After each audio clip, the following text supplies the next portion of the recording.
Le monde est frappé depuis ces 2 années consécutives par la pandémie de Covid-19.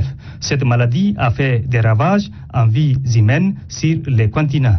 Épargnée sur le plan sanitaire, l'Afrique a subi des effets sur le plan financier. C'est ainsi que sous l'initiative du président français Emmanuel Macron, un sommet des chefs d'État et du gouvernement a été convoqué ce 18 mai à Paris avec pour objectif de mettre en place un soutien financier massif aux pays africains, notamment à travers le Fonds monétaire international, FMI, et de poser les bases d'un nouveau cycle de croissance sur le continent.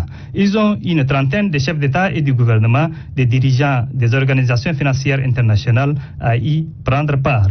Le président du Conseil militaire de transition est représenté à cette assise par le Premier ministre de transition, Pahimi Patake Albert. Dans son discours d'ouverture des travaux, le président français Emmanuel Macron est revenu sur l'idée de mobiliser des fonds pour relever le continent de la pandémie et de lutter contre le terrorisme. Et ce sommet de Paris pour le financement des économies africaines, c'est à nos yeux le sommet de l'urgence et de l'ambition. De l'urgence parce qu'il y a une urgence sanitaire. L'Afrique est l'un des continents le moins vaccinés au monde. Une urgence économique et sociale. Madame la directrice générale vient de le rappeler, le président Tshisekedi aussi. Il y a aujourd'hui un ralentissement très fort de la croissance partout en Afrique après une année 2020 extrêmement difficile. Et il y a un besoin de financement entre aujourd'hui et 2025 qui est estimé à environ 285 milliards de dollars. Et puis en même temps, c'est le sommet de l'ambition parce que l'Afrique a tout pour réussir.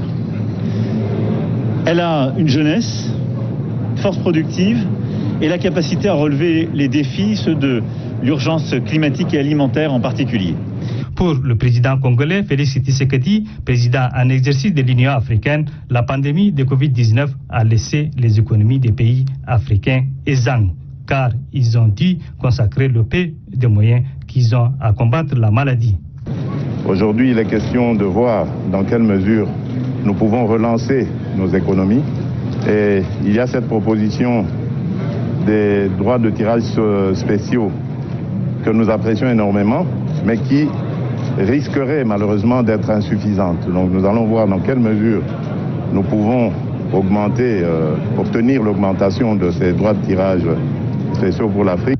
Le sommet s'est achevé ce soir par une conférence de presse conjointe du président français Emmanuel Macron et le président de la République démocratique du Congo, Félix Tshisekedi, président en exercice de l'Union africaine.